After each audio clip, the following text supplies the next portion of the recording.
En 2025, vous vous êtes fixé des résolutions et des objectifs en tant que couple. Mais cette année 2026, vous vous êtes rendu compte que ça n'a pas marché comme ce que vous voulez. Oui. Et surtout lorsque vous vivez dans la diaspora où l'immigration amplifie davantage vos défis. Sachez que vous n'êtes pas seul et beaucoup de couples, qu'ils vivent en Afrique ou en Europe ou aux États-Unis ou au Canada, vivent la même réalité. Mais ce qui est à retenir, c'est que ces résolutions non atteintes deviennent parfois dangereuses pour votre relation. Et votre relation peut prendre un coup terrible. Vous avez rêvé d'un mariage ou d'un couple plus heureux et plus complice, plus fort, mais rien cette année. J'imagine vos douleurs. Et c'est de ces douleurs que je m'en vais parler aujourd'hui avec vous. Juste pour vous dire que, et malgré ces douleurs, il y a quand même une solution que j'ai expérimentée et que mes mentors ont expérimentée et que d'autres couples aussi ont expérimenté. Alors, je compatis avec tout le monde et je sais que ce n'est pas la fin du monde. Donc, ne perdez pas votre temps à pleurnicher à cause de cela. Je sais que on s'est donné des objectifs, lorsqu'on a pris des résolutions ensemble et que ça n'a pas marché, cela peut créer de la frustration et du découragement. Oui, on est frustré parce que on s'attendait à une meilleure année et on est déçu, on est découragé. Peut-être l'un a été démotivé entre-temps et l'autre a voulu tirer, mais malgré tout, non, rien de tout cela. Et l'on peut y tomber dans des reproches et même des conflits silencieux. Comme je l'ai dit, l'un peut être motivé, mais et l'autre complètement démotivé, et on finit par dire à l'autre qui est démotivé là, et écoute, tu ne fais pas d'effort. C'est à cause de toi que ça n'a pas marché. Vous voyez comment les reproches naissent petit à petit, et cela ralentit ou cela crée de la froideur dans votre relation. Il peut y avoir aussi un sentiment de culpabilité. Et parce que on s'est donné ces résolutions ensemble, mais ça n'a pas marché, alors on se dit, c'est à cause de moi. C'est de ma faute que ça n'a pas marché. Non, il ne faut pas vous culpabiliser. Mais malgré tout, c'est bien de le dire, mais je sais que cette culpabilité-là existe. Et sans oublier la routine qui peut s'installer. Parce que au bout de quelques mois, on retombe dans le train-train quotidien. Oui, ce qu'on a vécu en 2024, ça revient encore. Ce qu'on a vécu en 2025, ça risque de revenir en 2026. Alors, cette routine-là fait peur. Et c'est pourquoi j'ai dit tantôt que ces résolutions non atteintes peuvent devenir du poison pour votre relation, pour notre relation et pour chacun d'entre nous et chacun d'entre nous.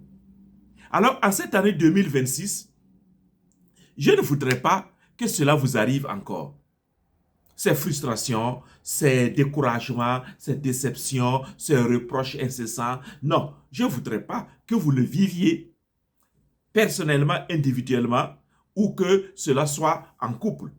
Que vous viviez en Afrique, ou en Europe, aux États-Unis, au Canada, comme en Autriche, disons, si vous êtes un couple immigrant africain. Parce que le fait de vivre dans la diaspora, vous avez déjà des défis énormes. Vous avez déjà des défis majeurs auxquels vous devrez faire face, que vous devrez relever au quotidien. Et si le problème des résolutions arrive encore, Mais vous imaginez ce que cela peut créer dans votre relation, dans votre vie. Ça peut être même du poison, du pourrissement. Comment faire pour que cette année 2026 là ne soit pas comme l'année 2025? Vous voyez, et j'ai remarqué ceci. Ce n'est pas la motivation qui vous a manqué. Oui, vous avez essayé de vous motiver vous-même ou individuellement. Ce ne sont pas les rappels aussi qui ont manqué. Parce que des gens vous ont rappelé et que vous avez pris des résolutions ensemble. Puisque quand vous partez à des séminaires, vous lisez des documents, on vous rappelle toujours, les objectifs 2026, les objectifs 2025. Moi, j'étais à l'église aujourd'hui et le prêtre a parlé encore des résolutions et des objectifs 2026. Vous voyez, il y a des endroits où on va vous rappeler cela, ou même des amis vont vous le rappeler. Et la motivation n'a pas manqué. Et vous avez essayé de vous donner des aides-mémoires en affichant des papiers à gauche et à droite, vos objectifs sur votre lit conjugal, dans votre chambre, dans votre douche. Vous faites de votre mieux. Donc tout cela n'a pas manqué. Ce qui a manqué, c'est un plan clair. Un plan clair, un cadre clair et un outil qui vous permettent de mesurer votre progrès de façon régulière. Et lequel progrès mesuré va vous permettre de tenir vos résolutions sur une longue durée. C'est ce plan clair-là qui a manqué. Je l'appelle simplement une méthode structurée. Oui, une méthode structurée pour avancer sans stress, sans pression et sans conflit. Et j'ai découvert cette méthode structurée-là. Et cette année, surtout en ce début d'année 2026, je prends l'initiative de parler beaucoup de cette méthode structurée-là, de ce plan exact pour que vos résolutions de couple fonctionnent. Oui, ici je parle de couple, la construction du couple. C'est pour que vos résolutions de couple fonctionnent sans stress et sans conflit. Oui, parce qu'il ne faut pas que, en voulant vivre vos résolutions, vous tombiez dans des conflits. Non, non, non, non, non, non. Vous n'avez pas besoin d'être stressé pour cela. Il y a une méthode structurée. Et cette méthode structurée-là se découvre à travers un bilan de votre relation amoureuse ou un bilan de votre couple simplement. Sans ce bilan, vous ne pouvez pas aller quelque part. C'est comme si vous partez chez le médecin et vous voulez que le médecin vous prescrive déjà une ordonnance pharmaceutique sans avoir fait les examens au préalable. Non, ce sont les examens médicaux qui vont permettre de détecter ce qu'il y a et ce qui ne va pas. Et cela va permettre au médecin d'établir un plan clair que vous allez suivre. Voilà. Et donc, c'est-à-dire un plan personnalisé. C'est la même chose pour votre relation.